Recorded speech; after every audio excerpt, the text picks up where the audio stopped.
When you're a child, you have the biggest imagination. And no matter what, if you put a kid could be in a playpen with other kids. Everybody gonna be playing together. Right. So we all automatically have that connection. So it's like if our energies align, I feel like we're gonna connect the same. Like we're gonna connect the same because we're both on that path to become this better person.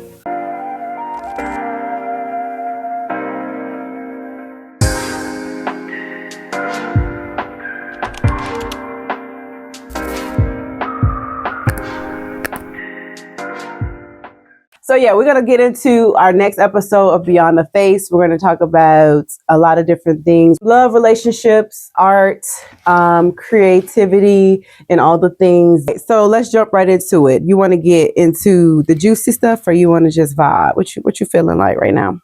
What you want to ask me? Whatever you want to ask me, I'm going to answer. Okay. So I want to get into a little bit about you and like what shaped you as a person, as a creative, as a father, as a brother. What is one thing you have learned about yourself that someone sees beyond you? What you mean that someone sees beyond me? Like, what do you see about yourself that other people will see beyond you? Like if someone that doesn't know you looks at you, and like, what would you see that they wouldn't see? Oh, I'm not sure. Like, I'm not thinking about how anybody else would look at me. But yeah, I don't think about how other people look at me. I just look within me. I'm the only person looking within me. So I'm focused on just being this better person. And what I'm learning is just to give myself grace.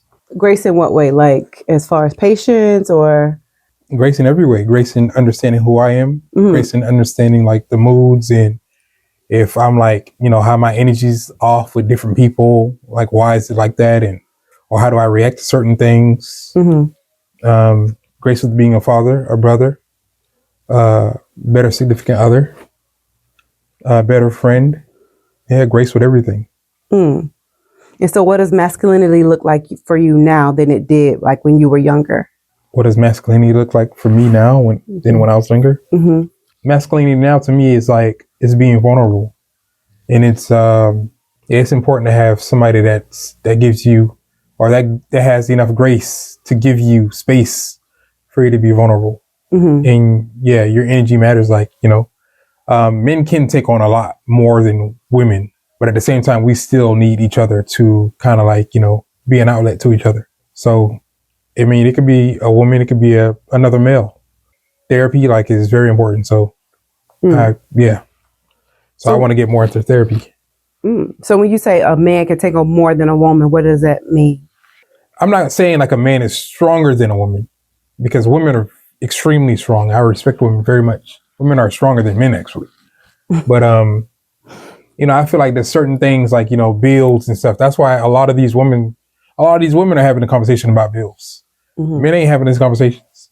But then again, like, I understand the burden of a man being the only one working and trying to figure it out on his own. If he can't talk to his woman and express how he feels in those moments to his woman, he's just holding it all in. And eventually that weighs you down. So that's why a lot of these dudes is like popping off, like, and doing all kinds of extreme things. A lot of these dudes are super fragile now. Yeah. Super fragile because, they've been holding it in. They've been saying their dads hold it in. So all they know is that. And then it's like they don't have the space enough to talk to their homeboys and express themselves, Like, I feel like homeboys need to start expressing themselves but everybody on this pause thing now. But a lot of men are dying. So we need to, tighten up. Yeah, right. Well, I just feel like some guys, like, they talk amongst themselves, but they're not talking to influence each other. Like, they're not talking for the better. They just, it's like a gossiping thing. Like, oh, this, and that. But they're not like saying, well, bro, you need to do X, Y, and Z. Or, bro, maybe you should try this. Or, there's no positive results or, outcomes that they could give their homeboys. Right. Especially in they're struggling in certain situations, especially the married people. So, it's like, how do you navigate through that? Like, you got to give yourself that space too. Sometimes people are not going to be available to, talk to you. So you got to be able to learn how to, just give yourself grace enough to pick up those broken pieces of yourself and put them together. Because just like me, like when I was in the dark, my broken pieces, all of them, I picked them. I feel like I picked all my broken pieces up because when I was looking in the mirror, I didn't know who I was. I didn't know who I was staring at. So eventually I had to just separate myself from a lot of people and I was like, I'm giving all these people this person, but when I'm looking in the mirror, I don't even know who this person is. So I was in the dark. So I had to, Well, that's why I kind of asked you the first question, right? Like what do you see when you look in the mirror now? Because I know that about you. I know what you see now and what you didn't see before. So what do you see now when you look in the mirror at 40? Damn. I'm mad you just said my age. It's light. Ooh. Mm-hmm. Yeah, whether it's the light in me, light in others. I give other people grace, but I don't, I'm cautious. Like I'm aware. Like I'm not asleep, You've been with me. You've seen this journey. If I talk about some of the things that I've been through, or when I talk about it, I don't know. But yeah, they could do like a reality TV, not even reality TV. Like what you have not told me, or what? Everything that I've been through that you know of. Oh, okay. What haven't I told you? I don't know. It sounded like you was about to tell me something that I didn't know. I'm pretty open. I'm transparent. Yes, you are. I appreciate that. I appreciate you. Thank you. Thank you. Ooh. With that being said, what is something, being with me has taught? What has being with you taught me about myself? Mm-hmm. It taught me that somebody challenging you to be better is not an attack. Yeah. Mm-hmm. Yeah. Sometimes and I was always the person to never just be like, that's just the way I am. I never want to limit myself like that. I feel like anybody say this, like they're cursing their lives. If you say, oh, that's just the way I am, that means you can't be this better person. Right. You don't want to change. Really you just want to stay the same. Yeah, that's extremely, that's like a cancer to me. So. That toxic. Yeah, it's extremely toxic. But you just taught me to things are going, things are flowing. So it's like, I don't have to force nothing with you. And the ways that you're challenging me is, the way you wake up for yourself and, take care of yourself. And yeah. So yeah, you teaching me grace and just to work through becoming just a better person. Yeah. I think I'm going to answer that question too. I think you have taught me patience, way more patience than I've ever had. How do you feel about that? I feel like, yeah. Have you noticed that? Of course, everybody needs patience because why would you go to the extreme? Like the extreme always stresses you out. So why would you want that? Like, why would you want that for your energy? Well, because sometimes that's all a person knows. Well, I mean, that's all they know. That's all they are wired to, Absolutely. Unfortunately, but it's like when you see the difference in what peace looks like and what, just going with the flow looks like, then you're like, okay, this is what I really needed. This is what I really should have been. But I was always in not attack mode, but what is it called? Defense? Yeah, defense. Yeah. So I always had this guard up, always had this whatever. And so with not having the patience, obviously, then patience short, everything is thin. I'm snappy. I'm this, I'm that. But, I've been trying to just count to 10. Woosah. And, just I told you, I mean, you are way too pretty to be angry in public. I never be angry in public. You should never be even angry within yourself. You can't do that. Just in general, anybody shouldn't. Yeah, but and I'm not trying to blame it on solely this, it is. It's a lot of trauma from No, I was gonna say hormones. Or hormones. And things women go through so many different changes. Absolutely. Y'all give life. So yeah. So it's But you gotta be patient with yourself though. You're going through these hormones and stuff like that. You can work on it though in a way that you don't let it disrupt your peaceful and calm energy. Yeah. At any point in the day. It's hard. It's hard, just like riding a bike at the first time or walking for the first time or swimming for the first time. But what I'm saying is it's hard because you don't really know when it's going to happen. You don't expect it to be, okay, now I feel so emotional because it's that time or whatever, or I'm thinking about something like the hormones just go up and down. So I feel you. I learned to not stay in I used to stay in that space for a long time or longer than I should have. So now I'm learning, okay, I'm sitting in the space, I'm feeling it, I am sitting in it, and I'm going to now go through it. So now that process looks easier and it's quicker. Yeah. So, you know. But it's important that, you know, I have patience with you during that process as well. If you're saying you're going to do 100 push-ups, like if you don't get to, if I'm like, me and you are like really into it, okay, 78, 89 or 90, 91, 92, and then you get to like almost 100 and you can't do it. You can't beat yourself up, or I can't beat you up about it. I got to be patient with you and like work through it. So, you know, and kind of just be patient and with you in that process. So how do you feel that love has changed since you was in your 20s, 20 years ago? How do I feel it changed? How do you feel that love has changed, like generally? Like not trying to like compare anything or anyone, but, and I want to answer this question too. So yeah. I feel like love has changed because love is not like a Disney. It does take work. It's not like a Disney cartoon or a Disney movie. Right. Love takes understanding like the person that you're with. So it's like when you get with somebody new, it's like you have to meet that little girl in them. Ooh. And you would hope for them to meet that little boy in you. And then both of y'all start from there. It's like, because then you're not, you know, over the years, you don't feel like you're dating a stranger. You feel like you're growing with that person. Like a childhood best friend. Hey, best friend. Hey, you funny. So, like I said, I want to answer that question about, well, how do I see love now from when I was in my 20s, almost 20 years ago? Yeah, how do you see it now? Again, the patience. I see it very, like for the long road. Like I see it clear.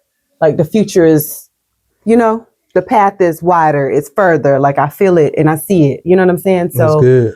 So you got like, you visualizing something now. So you never visualized anything before? Like when you look out? Of course, I've always visualized like the normal, like, oh, okay, yeah, you got to be married, got to have kids. I mean, got to have kids and be married. Got to have a house to have kids. Like I've always had that in my mind. I don't know where I got that from, but I always seen that.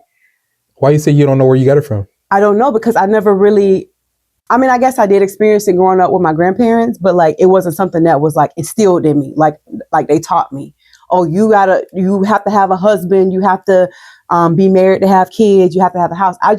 I remember, and it's always stuck with me. I just remember it being a thing in my head or a thing that I've seen. Yeah, because it might have been because you didn't see it growing up. It wasn't common for you to see growing up. So it's like you created your world that you want to see in your head. That's crazy. What? Because I was just talking to my therapist about that. And she was saying, like, you know, the things that I don't have or haven't experienced, like I try to create it, you know, as an adult. Absolutely. So it's like, and it's the opposite of some people, because some people, they do exactly what they saw. So it's like the special people, I feel like you have to be extremely special to just think outside of it. Think outside of that box and think outside of the norm of what you are used to. Right. That's why I come off weird. Well, you say I'm weird, but I don't think I'm weird. But you are absolutely weird. You say I'm weird, but that's cool. It's cool to be weird because it makes you different. You're your own fingerprint. Yeah. That's crazy that you say that. Like yeah, that's you might be my side therapist. Oh, side therapist? Your life therapist. Oh. Yeah, because like I said, I was talking to her about it, and it's like I always envisioned something that I did not see growing up. Just like I always said, I didn't want to be like X, Y, and Z. It could be like a series like that too, where that's crazy. You know, like the Coco piece, like where I said, like I want to create a world to where people are like, oh, her world is like black and white. I told you about it. I don't want to go into detail with it, but I want to do that, like, and you know, show the colorful world that's inside of her head, right? To encourage little girls to kind of think the same, because no matter what, in the darkness, it's like all of us, bro. Like, and I feel like that's the connection with my art. Like we're all been through such dark times where we don't talk about it, and some people we can't talk to it. A lot of people can't afford therapy. A lot of people don't even know how to go that route of therapy. Yeah, and I've been trying to encourage everybody around me to do it. And you're like saving lives, honestly. No, you're saving lives because you're planting the seeds. I'm literally like, hey, I want to do this. I want to, get a therapist come into a big house, like everybody pull together. You just gotta do it. You just gotta tell them, hey, we all going away. Yeah. And this is how much is whatever. Like, and yeah. And you curate the vibes. Happens. Yeah. You need to be the curator of all the vibes. For the most part, I am. So when you said like, okay, the things that you create as a young child, right?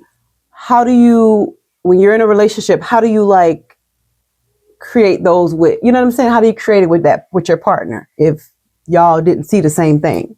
Because it's like, yeah. So when you're a little kid, when you're a child, you have the biggest imagination. And no matter what, if you put a kid could be in a playpen with other kids. Everybody gonna be playing together. Right. So we all automatically have that connection. So it's like if our energies align, I feel like we're gonna connect the same. Like we're gonna connect the same because we're both on that path to become this better person. We don't want to be like the environment that we grew up in. Right. Like we were dedicated to becoming this, whether it was in our heads, like, whether we thought about it or not. But when we seen growing up, we knew we didn't want to be that. We knew we didn't want to do the same things that everybody else did. Yeah. Like if the fish are swimming downstream, we want to swim upstream. Yeah. And it's always been like that. So, like I said, like me and you, I happen to know that I had to meet the little girl in you, which I'm still getting to know the little girl in you. I mean, but I'm seeing you become this woman, this queen that you are. It's about, becoming like the little, don't rush. So being in a relationship, being an artist, being creative, is it hard to create when you're trying to hold it all together? Like, if we're going through a little, which we don't really ever really go through much, like we're pretty vibe. Thank you, God. Make sure y'all bring that man peace when y'all come home. Okay. Make sure y'all bring that woman peace whenever y'all around. But, not every relationship is perfect. We're both creatives. We both, entrepreneurs trying to get it together, trying to hustle, trying to, go to the next level. Is it hard to be a creative when all of that is kind of entangled, like as far as being in a relationship, trying to cater to me and all the things? No, not really. Like it's about all the things you care about. So if I care about my kids, I care about you, and I care about the art that I do. How am I going to neglect one of them? Not neglect it, but like, how do you keep it together? Like, how do you balance it? I mean, I'm a juggler. You feel me? I love, I was a multitasker. But it's literally just about being patient in each of those departments, giving yourself grace in each of those departments. Like where entrepreneur, like, so much trial and error. A bunch of times I felt like I had a thought of giving in and just giving up. I used to always think, hell, absolutely. You never knew this, huh? Yeah, it's days that I think about giving up. You tell me everything. Well, it's okay. It's okay. Yeah, it's days that, people are like, it's human nature. Like, I'm not Superman. Yeah. So it's days to where, like, I thought about giving up because, like the value of, it's like I had to find the value in it. Like I was too busy waiting for other people to find the value in it. And I was too busy trying to focus on them trying to find the value in it. I know the value in it. So I just need to be better at letting the message out so that other people can understand the value in what I'm trying to do. So you don't have to go so hard about it. I always go hard about it. Yeah. But I'm just saying, like, I just want people to know that this art is not just art that you put on the walls. It's something that I want. It's the message behind it. Like, it's all, there's a cultural change behind it. Like it's something that I want people to find color in themselves and seeing when they see it. Like, so. Yeah. But you know what it is. You see the passion and all that stuff. You get the behind the scenes. Whew. Do I? Wait, what? In a bad way? I do see it's not a bad thing. You be in a whirlwind. So what was a very interesting experience for you? Where my cup? Right behind you. It's a lot. It's a lot that I see I see it all, obviously, behind the scenes. I try to kind of like just keep my little distance. And whenever I feel like I need to jump in, and I jump in, but it be a lot. Like you run into the stores, you're trying to get all of the material and all the things, and just putting together the actual event or whatever it is, whatever presentation it is. Like me as a girlfriend, like it's hard to keep my emotions out of it, honestly. Because, and then that's why I've been learning my patience, right? Because I could be snapping on a lot of different situations that I feel like I could handle, but I let you handle it because this is your art, this is your business, this is your thing. But me as a person, I could have been a different way. But I try to just have my patience, have my grace with the people that you work with, whatever it is, if it's the issue or whatever. Like I try to just keep my distance and give my 2 cents when I feel like it's needed. But again, it is a very much emotional roller coaster because, again, I know how passionate you are about your art. I'm passionate about art, and I don't want nobody fucking you over, basically. Like, so I feel like if something happens to you and what you got going on, it's happening to me. And now I feel some type of way. And now you're not going to pop off like I'm going to pop off because that's just not you. And I'm working on myself, though. It's not me anymore. Okay. That's what I'm saying. That's what I'm saying. So, but I just try to like keep my little distance and, like I said, pop in when I need to pop in and give my 2 cents. But it sometimes is stressful. It's stressful. And I know it's stressful for you firsthand, obviously. But yeah. Sometimes, because I'm a perfectionist, and I got a little bit of, I needed to be right. I need to be on time. I need this, and this. Everything just needs to align. Like, that's just how I am. And I know you don't want me to say that's just how I am, but that's just a part of me. Like, I mean, that's a positive way to be. So it's okay to be that way. Okay. But, so when things aren't going the right way because of how, or the way that I feel like it should go, then I'm like, all right, Yeah, like today. Like what? When we were late to the dentist appointment, you was all huffing and puffing, your nose flared up. I'm like, bro, you way too pretty to be this mad in public. I was home still, but yeah, but it's good. How did you get through that? I got through it because that was me practicing my patience. Because at the end of the day, I'm just like, okay, we're gonna go out here. If we can't make this appointment, we just wasted 45 minutes coming out here for no reason. We're gonna make the best of those minutes afterwards. True, and that's what I'm saying. I thought about that on the way, but at the same time, initially, when I'm telling you a time, I'm trying to work on being not rushed and being places on time, because I was always a habitual late person, right? But I'm okay with being late, but I don't want to feel rushed. Oh, okay. That's the thing. I don't want to be swerving through traffic, and I'm always swerved now. He gonna always swerve, but I don't want that no more. I don't want to be rushed. We could be late, fashionably late, but I don't want to be rushed anymore. So what is like being on time? Like what is on time? If the event start at 7 p.m. and we get there at 8:30. No, I don't want to do that no more. Wow. It depends on what type of event. If it's an art show, or something like, if it's a panel, if the panel starts at 7:30. Oh yeah, okay. Those type of things. But if it's a party that we know is going to go on at 2 a.m., okay, no, I'm not going to try to be there early. And I learned that with just going through different type of events. I feel you. Yeah, Russian puts stress on you too. Right. And so I'm trying not to do that no more. And then also too, like me working in like a doctor's office in a corporate field, like I know what it's like when you're the last appointment and that last appointment is late. Mm. So what I'm saying? So I'm just like, I don't ever want to be that person, because we were talking shit about people that's late. Oh, that's what y'all doing? I'm just saying, like, every office gonna have their little bickering about a patient that done pulled up 15 minutes late. Oh, so when a person pulled up late and you was working in what? The eye doctor office? Yeah. You would just get mad? Of course, because why are you late to your appointment? Why wouldn't you take that moment as, hey, this is break time. Stop chilling. Why don't you go scroll or something and just enjoy life? I'm out the window. It don't Y'all work had like a nice that. view. Well, it works like that in my head. So you would just leave? No, I'm not leaving. I'm still in the office, but I'm like enjoying this time that I ain't got to talk to or see. But then that's an extra 15, 30 minutes that you got to be at the office when you could be home. Nah, I don't see it like that, because I'm here at work. So why would I want to be home while I'm here at work? 15, 30 minutes? Oh yeah, shoot, let me kick my feet up. Let me get that PTO or that OT. Yeah, the more time I get to vibe on a clock and not do nothing, thank you God for this reward. What? You sweet. Oh my God, where's the patient? Nah, take your time. What? I guess. But either way, I'm not trying to be like, I feel you though. you know. Yeah.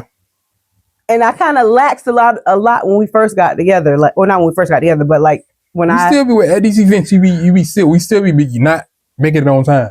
But and that's what I'm saying. That's what I was about to say. Like, I was more like on a schedule type of person. But like when I got with you, I saw you just didn't give a damn about time.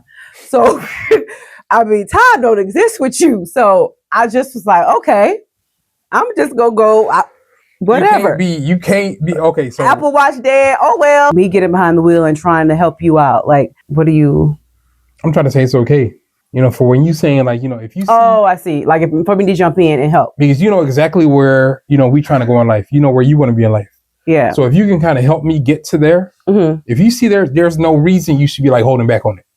If I see there's a way that you can get to where you need to be in life, that's going to propel you. I know it's going to propel me too. Right. So I would never hold back. I would never hold back. If it's something that you see that is not going the right way. Exactly. Oh, okay. Yeah. Okay. Just in general, like if you needed like, you know, anything, like sometimes you need help in the store, you ain't got to ask me. Or if I'm here and I see the trash is full, you ain't got to ask me to do that. Yeah. I'm going to take it out. Like whatever. If I see you clean it up, I'm not going to ask you, hey, do you need help? I just jump in and help clean. So yeah, it's like that, like where we got to help each other out. Yeah. But like I said, like with those high anxiety events that you put on, it's hard. Like I said, it's hard to separate the passion and the emotion out of it. You know what I'm saying? It's hard to jump into stuff like that though. Yeah, it's like you said me, right? Yeah, absolutely. Because I've been, you know, you've been doing this. Yeah. So it's hard to jump in. It's hard to jump in. Like it is not easy, but I'm here. Yeah. Like you can talk to me about it and I'm gonna like help you get through it. Like I've been through that before. Like you asked me, but it's like if you were already stressed about something, like why would I come in and try to put more stress on that about what would I be stressed about? Like if something is not going the way I know or that way that you want it to go. It's always gonna be something not going the way that I want to go though. When you're doing events, it's always gonna be something that's not gonna go the way, like everything gonna be easy. It ain't gonna be perfect. So it's like now I get to the point where like. So what do you do with it? Like it's not, if I can focus on this, or I can keep my energy on what the bigger picture is. Yeah. The bigger picture, the headline. So that's what I'm on now. Like I'm not worried about, oh my God, like this is falling off back here, or I mean, yeah, like, you know, I would hope that somebody's around. Like if you see it, like you have somebody around that see those details and, you know, get it right behind my back. See what? If something's going wrong. Oh, yeah. Yeah. Well. Yeah, if something's going wrong behind my back, I would hope that, you know, somebody close to me. I mean, I have a team. So, yeah, bring it to my attention. Not even bring it to my attention. Just fix it like I would. Like, you know, like I said, like where I would just jump in and just help you. Like, you ain't got to ask me. So what was a high stress moment for you? Like, what was your most stressful? It's always stress. It just doesn't last. So, yeah, it's... Don't last for that day? Or it doesn't last for the moment. Like I know I got full control over like the stress. If something stresses me, I now know that I have full control over whether I let it stress me or not, or whether I continue stressing over it, or I just think about something else that's positive. Yeah, you're good at that actually. But you still be thinking about it. Absolutely, I'm damn near a monk though. Straight up, I'm damn near a monk. See, that's what I need to figure out. Like, how do I? You just got, because you don't like that energy. You know you don't like feeling like that. The feeling, right? Yeah. So why would you keep on doing the same thing you're doing? Just keep on thinking the same way you're thinking and feeling like that. Why don't you think about something else? Like your mind is so strong and so powerful. Like I can think about, like, if my car is about to be repoed, I'm thinking about the beach. I'm thinking about my kids. Shoot, I'm thinking about what I'm about to eat today. Or what I'm wearing tomorrow. Bitch, I'm trying to not think about, or, you know, of course I'm thinking about, like, you know, the opportunities and the grind and what I got to do to make it not get repoed. But yeah, like I'm always constantly trying to think about something positive. Like I used to be a habitual negative thinker. Like I didn't know how to think positive because of my childhood growing up. I didn't know. Like I was super negative. If you ask my brothers and sisters, I used to curse and I used to be they used to hate being around me because I was that negative. Now it's like, I don't know, I found a light in me. So they don't know how to take you right now. Who says that? No, I'm saying like you're this different person, so they don't know how to even respond to your positivity. Yeah. I feel like, sometimes they feel like some see it, some of my siblings see it, or some friends see it, but a lot of them aren't there yet. Like, and that's, I'm not better than nobody. When you say you always used to be negative, did you always used to talk negative or just think it, or both? Talk, speak it into existence, think it, all that. Yeah. Oh, like think it out. Worse. Yeah, all that. Like act it out, like react. Everything used to be super negative about me. Like I used to every other curse word with me every other word was a curse word for me. Like I remember my brother got so frustrated. I still remember the pain of him saying, "Bro, like every time you talk, you curse. You curse." And he probably don't remember it, but I remember that, and that stuck with me. How old you was? I probably was a sophomore in high school, or maybe a freshman. No, definitely a sophomore. Yeah, in Gardens. Yeah, that stuck with me hard. I was like, damn, so it's like those moments that stick with me. Like I start seeing things different and hold on to them because I'm like, okay, if this is making this person react like this, I feel like my energy should not make anybody else feel negative. Your energy should not make anybody. Yeah, if I can control an energy within me, like say if I can control the way I talk, because I don't want to be talking to nobody and they feel like how I see my brother feel that day. So I want to be able to take control over the way I talk and, speak light. Right. And speak good energy. I mean, it took years to get to this point though. You say that there's a lot of growth. You see it, I see it, a lot of people see it, your family see it. So what would you... A lot of people don't see it. True. I notice, I hear that, you say that a lot. Like people... Because I'm not blind to it. Like, a bunch of people that I used to be around, they just stopped being around me. I never stopped being around them. I never cut anybody off. Yeah. You just grew into a different person. I just grow into a different person. And they're not used to. And it's not that I'm growing into a different person. I'm growing into a better person. Sometimes it takes people to see you from a distance to realize that you're a giant. Because if I'm this close to you, sometimes I can't see how big you are and how much light you carry. So I gotta step back and see all of you. Okay. Clock it. So what would be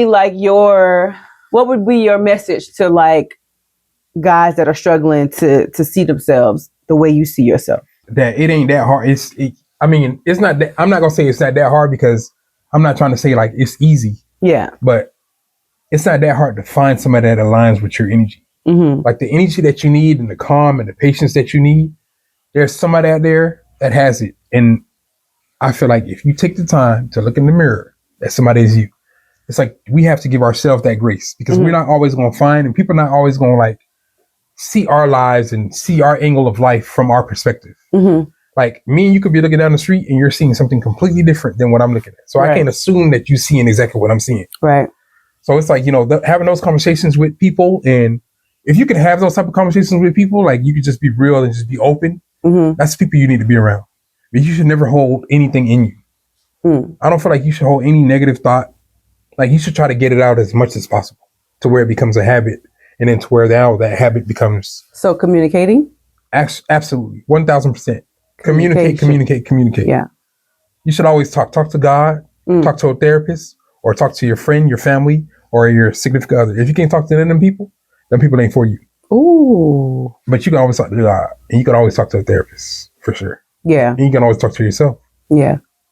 I journal a lot.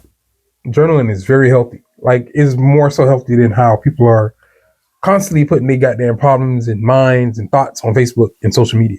Yeah. Because honestly, you're subconsciously letting so much different energy into your life. Right. There's different opinions that you're taking on. And when you post something on Facebook or whatever, particularly on Facebook, because you always got a status and all the other crap, but you're subconsciously want to know what somebody is going to respond to. Yeah. Whereas when you're journaling, you're not posting selfies for you.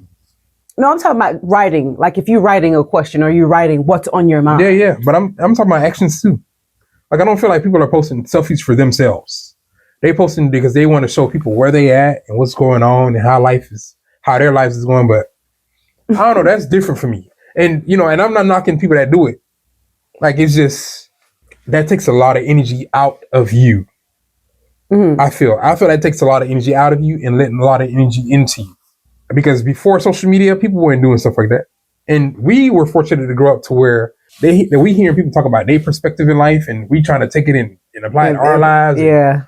All Virgos sneeze at 3:00. Oh my God, I do sneeze at 3:00. Relax. Go to the beach. Jesus Christ. Not too much on my Virgos now. Oh, sorry. I'm just saying. Not too much on my Virgos. No, okay. We definitely celebrate you though. Okay, so we're going to wrap it up, but I just have one more question. What do you think make us work when it gets tough? It's not very often that it gets tough, but, nobody's perfect. Communicating. Me and you talking is when we're not talking, that's when the energy is like so weird. Ooh. So we have to always constantly talk. I hate that. Sometimes, you take your time, but... No, I hate that. I hate communicating, but I hate that when... we can't talk because it's so tough. It's so heavy and thick. But sometimes you can work through those actions. You can work through those feelings. Because like when we were going through what we obviously you're mad at me, but I still reached over and I grabbed your hand. When? In the car on the way to our appointment. But we was talking a little bit before that. Nah, the energy was off. I felt like the energy was off, but maybe you didn't. But, of course it was off. I was trying to work through that energy because I'm like, when I pulled up, I seen your nose flared and I was like, all right, we gonna get there when we like, I did my best to get here. I want to go get us some smoothies today, but. Yeah, you taught me a lot. Like you teach me a lot, like every day. So we're teaching each other. Class is always in session with us. Which session? Wow. Right. Yeah, so be the same with your purpose in life, your destiny, what you want out of life. Yeah, because these people, these people, like you're in the same rooms as these people. Yeah, these people are talking to you. They just going out the way and DM you, call them up, ask them for help. But the worst they're gonna say is it's not the worst they're gonna say at all, actually. Yeah, because you know what you're trying to do, and you know why you're doing it. You're not doing it because oh my God, I want this person on the show. You're doing it because you want a message to get out. So that's episode 2. Of Beyond the Face podcast. Make sure you guys like, follow, comment, and subscribe. Follow on Instagram, subscribe on YouTube, engage, all the things, and share. And I'll catch y'all on episode 3.